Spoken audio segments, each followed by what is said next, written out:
Hi friends, I'm Ellen Gormley and welcome back to my channel. Today I felt like doing a little bit of texture, so I'm grabbing the Star Power Square from my book, the Go Crochet Afghan Design Workbook. Okay, you can get this at Amazon or on my website. The details are in the description below.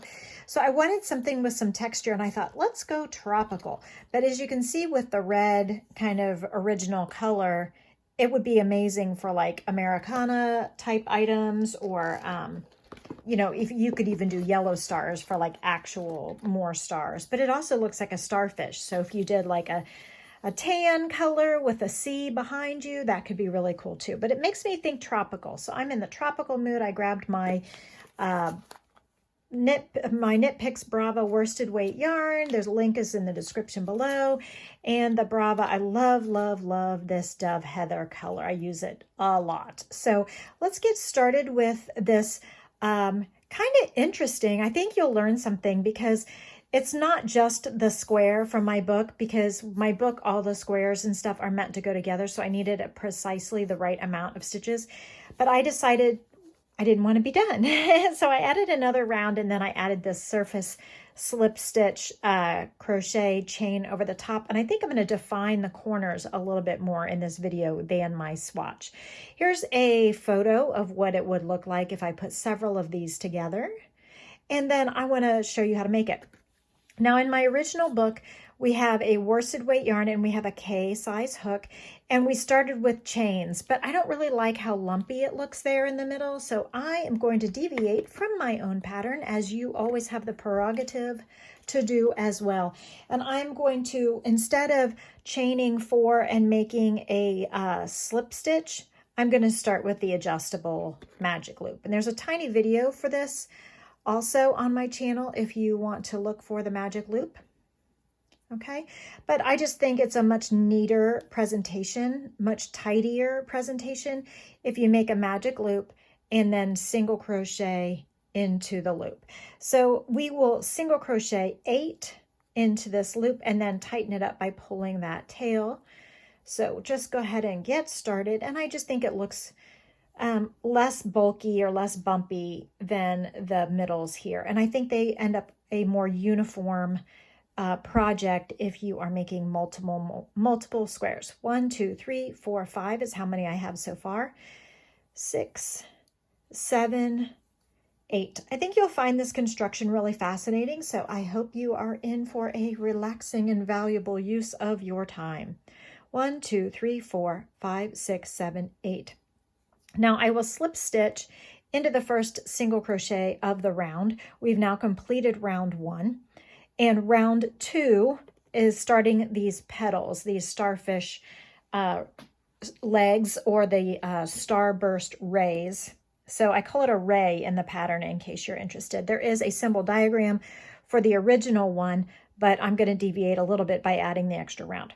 So round 2, we're doing 1, 2, 3, 4, 5, 6 chains. We're going to slip stitch in the second chain from the loop in the back ridge, back bar, back bump. And we will do this for all the rays. So I will show you how to do the subsequent ones as well. Then we're going to single crochet in the next back bar, back ridge, back bump. Then we're going to half double crochet in the next back ridge, back bar, whatever you want to call it, half double crochet.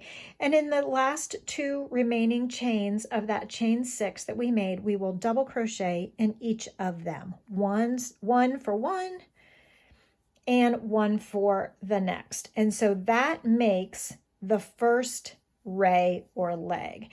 Now here's an important point for you.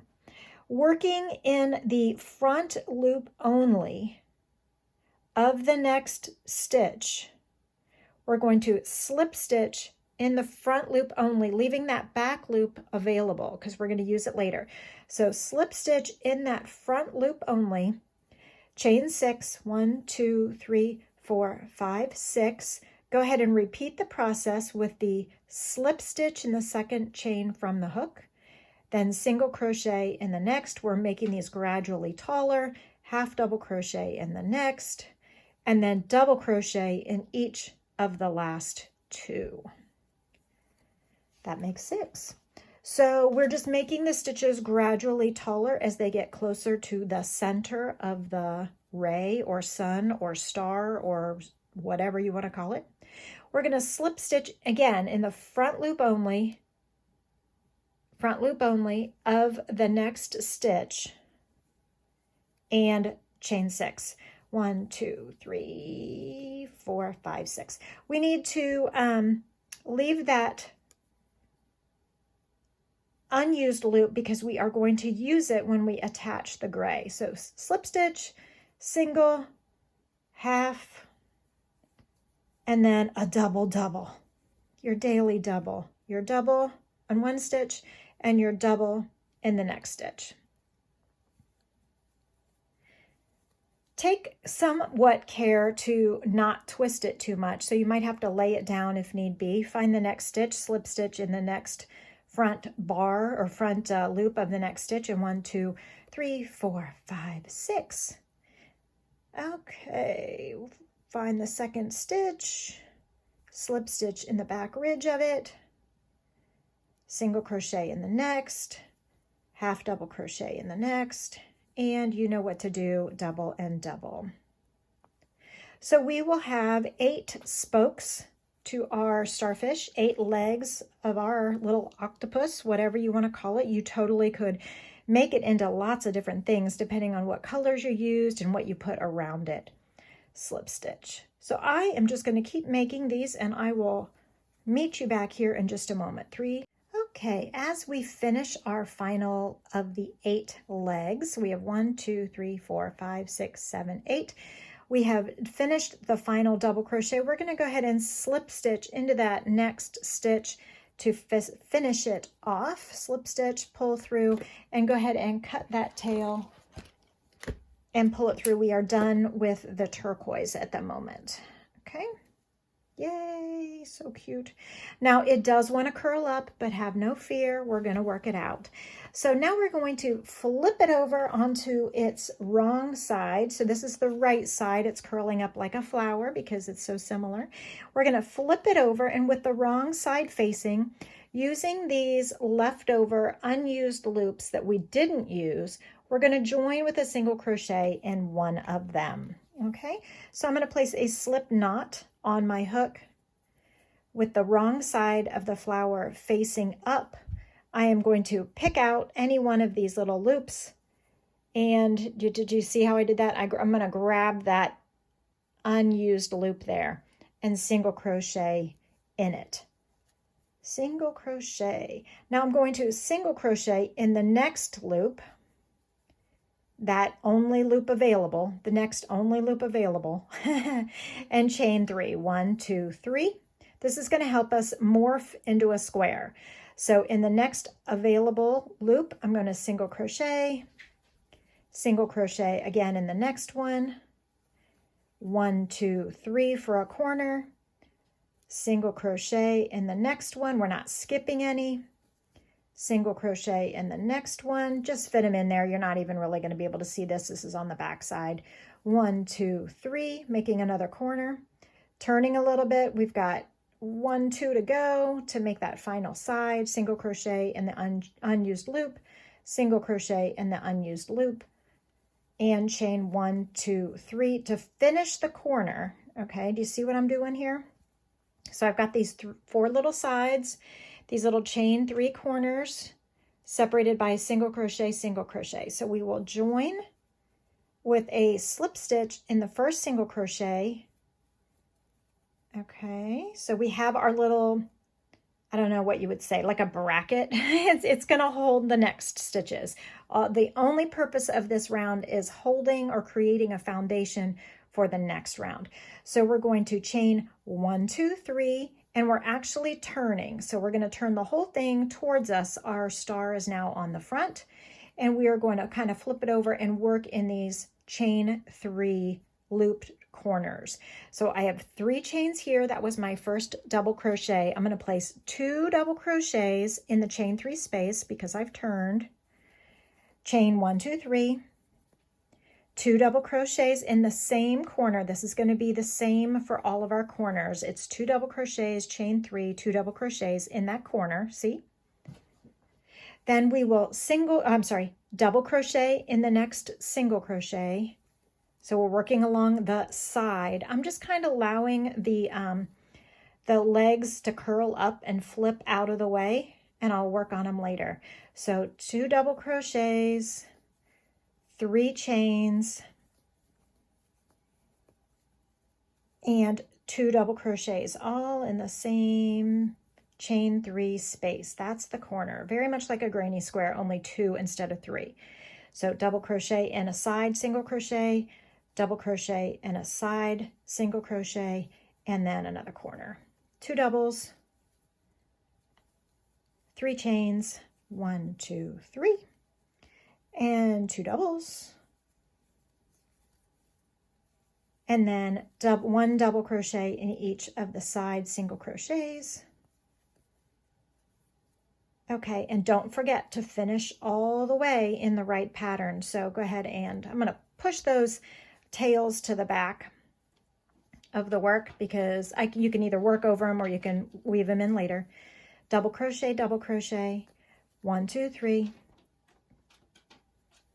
Okay, here we go. Half the corner is done. And then 2 double crochets in the final corner, the same corner. And then don't forget to do your final double crochet in that final leftover single crochet that finishes that side. We had done half the side and now we're finishing.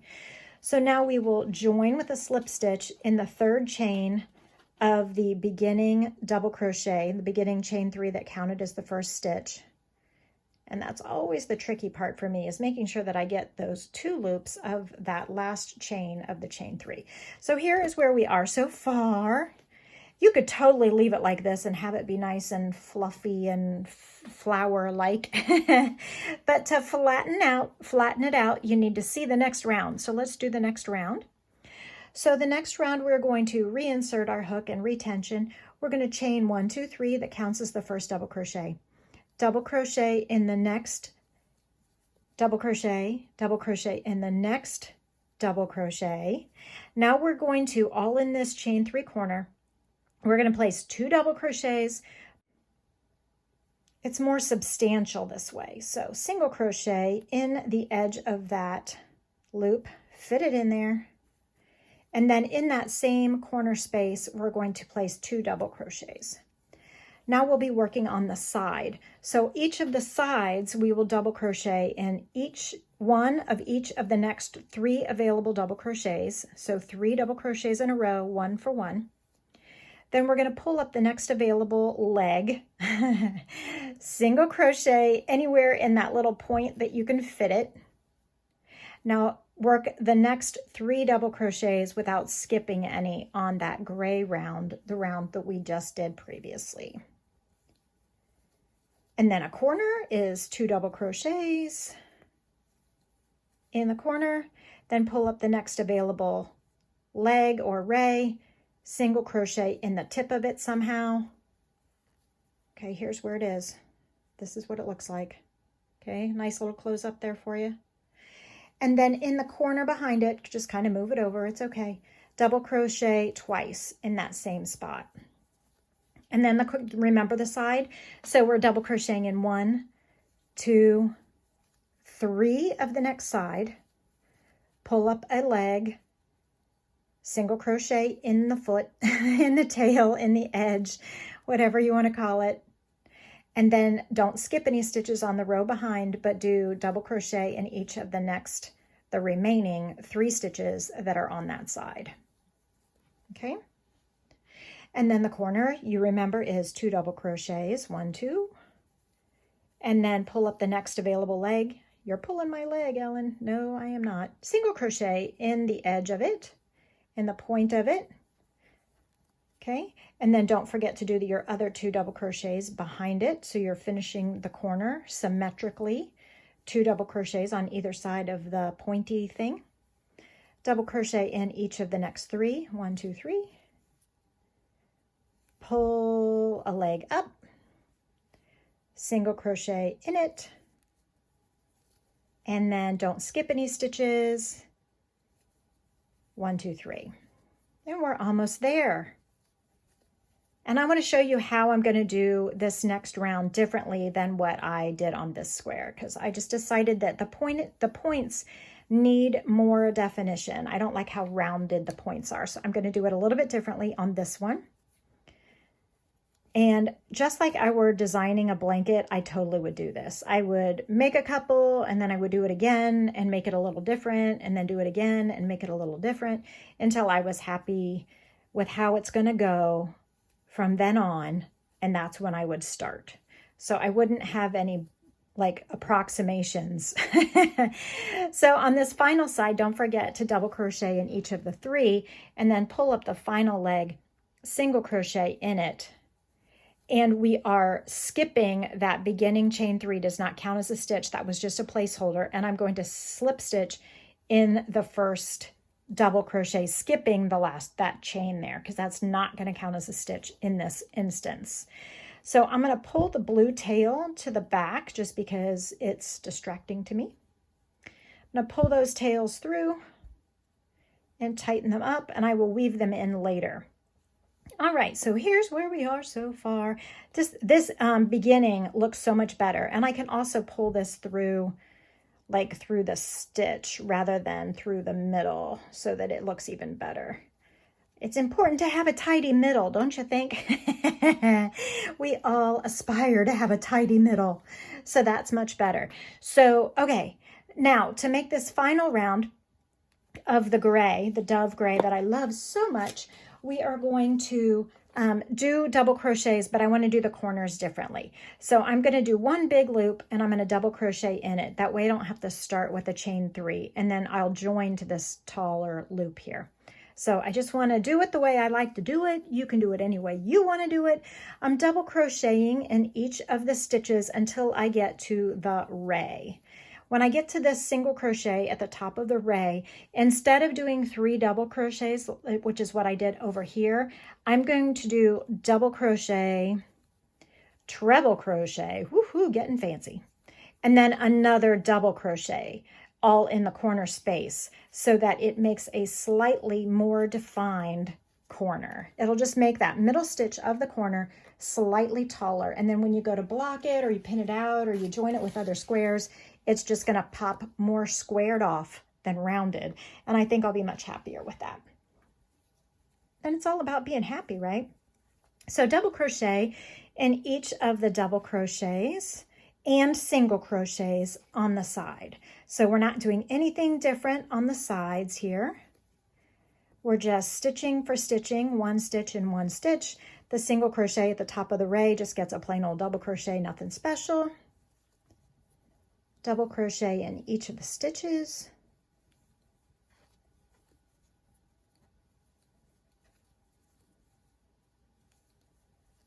Okay, and when we get to the corner where that single crochet is pulling up, we're going to place, do you remember? Double crochet, treble crochet, double crochet, all in the same spot. So in this same single crochet spot stitch, double crochet, treble is 2 yarn overs, and then a double crochet, which is just 1 yarn over, into that same stitch, and that'll just help the corner pop a little bit better. I love that. Okay, so I'm going to keep right on stitching all the way around, and then I want to show you that surface slip stitch ring that I just decided to add on for some extra depth. So I'll meet you back in just a moment and show you how that goes. As I'm finishing up this round, I'm just going to double crochet in that final single crochet there, and I will join with a slip stitch in that top of the next stitch. I'm going to fasten off the gray, and I'm going to do something different here. While I was stitching, I thought, you know, what would a painter do? I like to think of myself as an artist sometimes. So as a painter, I would be thinking about foreground, midground, and background. And this one, I don't know if this slip stitch round looks midground enough. Gray is obviously the background, and the blue is obviously the foreground. So I'm going to pick a medium blue. I need to grab my paint box yarn because this is the blue that I have available. See if I can find an end real quick.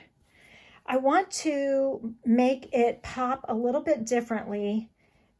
And again, this is part of the swatching process. You don't have to just do it exactly the way I did it. You don't have to do it the same way every time. I'm going to make my slip stitch in the darker blue.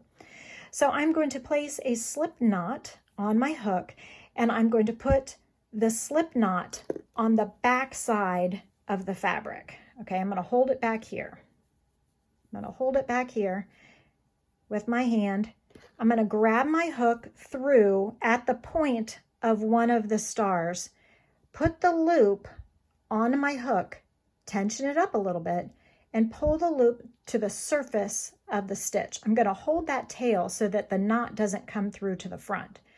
But now I'm going to insert my hook, pull up a loop through the fabric and through the loop on the hook. And we're going to make this surface slip stitch in between the two rows of gray. So where the last row of stitches put its feet, we are putting this stitch in the footprints of the previous row, okay?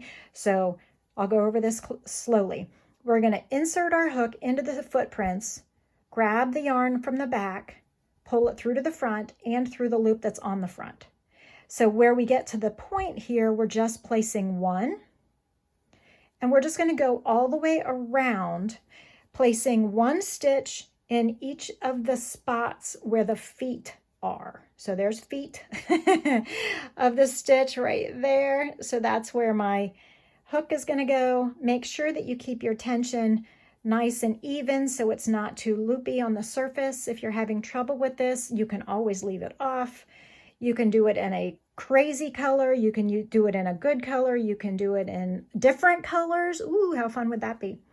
So we're just slip stitching all the way around, placing one in the footprint of each stitch around, and I'll weave in the tail later. So we're just in the footprints. We're walking in the footprints of the previous round, this last round. So where the feet of the legs go in that stitch, that is where we are placing our slip stitch. Yes, we could have done the dark blue slip stitch in between rows. So after we did this gray row, we could have done this one and then added that one. But I think it's a little bit harder to like get this stitch behind without accidentally catching the yarn. And this is just like a little sewing machine. It's like, did you get that? So I just think this goes super fast. And because the legs were already, the feet are already in that spot, it kind of already makes a nice spot for you so that it's really easy to find the footprints when they have already pushed their way through in that way. Okay, and as we get to the end of this round, let me show you how to finish it so that your knot is on the back, on the wrong side. Again, so many of my motifs, I hate to tell you, they look great on the front side, but they don't always look great on the back because I really do think of it as like a canvas. Like, you know, paintings don't look fantastic on the back usually. You know, it's usually like one side goes against the wall, one side goes on your lap. Okay, so when we get to all the way around, and here's my square. Ooh, I like that. It looks a little bit more squared off with the treble crochets. I'm going to remove my hook from that loop. I'm going to stick my hook from the back side into where I started, put this loop back on my hook, and pull the loop to the back of the work. Okay, so now I have it pulled on the back. I'm going to cut my tail and thread my tail through that loop where my hook had been and tighten it a little bit, not too tight. And there it is. Voila! So now I have foreground, midground, background. I have this little tropical sea star from my Star Power from my book, Go Crochet Afghan Design Workbook, and I hope you love it. So please let me know what you think in the comments below, and I can't wait to see you on the next video.